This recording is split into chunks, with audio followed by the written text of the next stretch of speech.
and welcome to Explore TV. I'm Trevor Cochrane. We have got another sensational program for you. If you know anything about this program, it's all about destination travel and experiences you'll never forget. And believe me, the experiences we're going to share with you today, you will never forget. They are amazing. And we start the journey right here in Switzerland in the beautiful little town of Basel. Only an hour from Zurich, the main gateway into Switzerland for international visitors, Basel is an excellent launching pad for our journey. For the first-time visitors to Europe, this is the picture-perfect city. Starting out as a Roman military settlement on the banks of the Rhine River, history abounds around every corner in Basel, and I've enlisted Antonio, a local guide, to show me around. Art galleries and universities make the city one of Switzerland's cultural and educational hubs. But the landmark that towers over all of them is the Heinrich Münster Cathedral. Originally a Catholic cathedral and today a Reformed Protestant church, it was built between 1019 and 1500 in Romanesque and Gothic styles. The cathedral was severely damaged by an earthquake in the 13th century and rebuilt in the 15th century. It provides an insight into the history of the people here. So we are here in a beautiful cloister, which usually has been used as a cloister for the Archbishop or Duke Bishop here in Basel. And he was the ruler, and he was only responsible to the reporting to the king or to the pope. Yep. Yeah.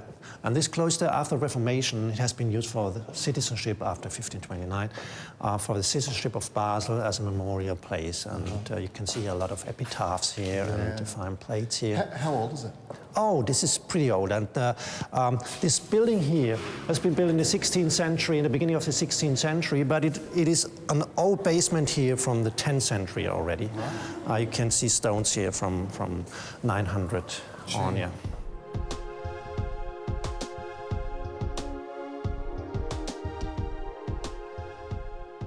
The market square in Basel's Old Town is a hive of activity. Locals arrive by the tramload to shop at the boutiques and to pick up local produce at the marketplace. How about this for an impressive backdrop when buying your fruit and veg? This is City Hall, Basel's municipal and federal headquarters since 1501. This hall is steeped in history and tradition, and its unique architecture and stone use makes it a must-see. It's adorned with fascinating paintings and some interesting sculptures, including one of the Roman Munatius Plancus, a highly influential Roman who founded a Roman military barracks and later town nearby that acted as a protector and supplier to the developing Basel. For an Australian, history of a couple of hundred years is pretty amazing, but to think that 1,000 years ago they built this spectacular church on site, it's mind-blowing. But even more mind-blowing is the history that goes back well before that. Civilisations that have been here for nearly 2,500 years.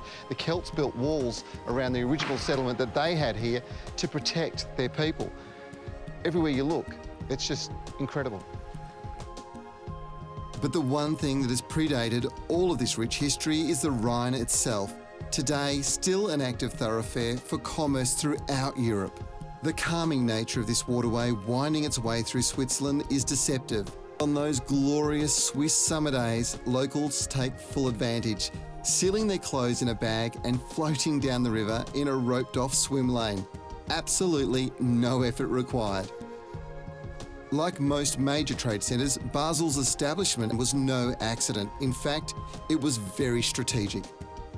Here's an experience that you don't get to have every day. If I step over here, I'm in France. Back over here, I'm in Switzerland, and just up over there, Germany. There's 3 countries intersecting in one spot with a beautiful Rhine River running right through the middle. You don't get to have that experience every day. The Rhine also remains a popular means for travellers to explore Europe, and Basel marks the start of an adventure that will see me end up in Amsterdam, all by ship.